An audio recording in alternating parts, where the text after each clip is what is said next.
اس کے بعد جب آپ وہاں پہنچ گئے تو علم تو آگے بڑھ چکے تھے، اب مجاہدات کا آغاز ہو گیا. آپ کو غزنی دروازہ کے قریب ایک حجرہ دے دیا گیا کہ بابا فرید آپ اس حجرے میں چلے جاؤ، یہ تمہارا حجرہ ہے، اب شروع ہو جاؤ. کہا حضور کہاں سے شروع کروں؟ کہا طے کے روزے رکھو پہلے، مسلسل روزہ. یہ روزہ 60 گھنٹے کا ہوتا ہے. 60 گھنٹے کا روزہ آپ نے رکھا. روزہ جب رکھا تو ایک صاحب آگے کچھ روٹیاں لے کر آئے. کہنے لگے حضور یہ افطار آپ میرے اس کھانے سے کر لیجئے گا، میرے لیے بڑی سعادت ہوگی. آپ نے اس کا دل رکھنے کے لیے رکھا. روٹیوں میں سے کچھ ایک ہی لقمہ توڑا، آپ نے کھایا، پیٹ میں اتنی شدید درد ہوئی کہ کیا آ گئی، سب کھانا باہر نکل گیا. اور مرشد جو ہیں وہ 2 دن کے بعد تشریف لاتے تھے.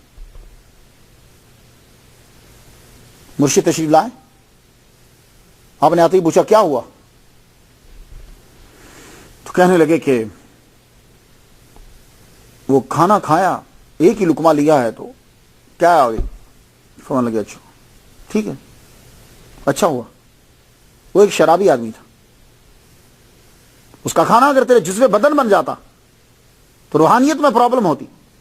تو اٹس اوکے، یہ صحیح بات ہے، ٹھیک ہے، اب تم پھر روزہ رکھو بنا کھائے. اب جو تمہیں غیب سے ملے گا تم اس کے ساتھ روزہ کھولو گے. یہ جو جملہ کہا، اب 60 گھنٹے تو آگے روزہ رکھ چکے ہیں، اس کے بعد اب اگلا پھر 60 گھنٹے. اب جب روزہ رکھا 60 اور 60 120 گھنٹے گزر گئے تقریباً.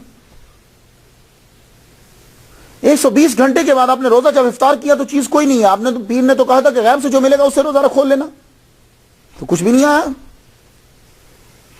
افطاری عشاء کا ٹائم کا گزر گیا. اب ذکر کرتے رہے، اب پیچھے بھی دن ہے، اگلا بھی دن ہے، کھایا کچھ بھی نہیں ہے. شدت سے نڈال ہو کے جب گرے تو آپ نے یوں ہاتھ زمین پہ مارا تو کنکر ہاتھ میں آئے.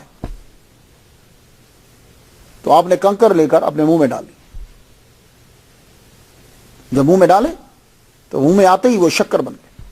آپ نے 3 بار اس طرح کرا. وہ نکال دیتے تھے، شاید پتہ نہیں یہ بھی کوئی ایسی غیب سے چیز نہ ہو، لیکن جب تیسری بار وہ کنکر میٹھا بن گئے منہ میں جا کر تو سمجھ گئے کہ یہی غیب سے ہے.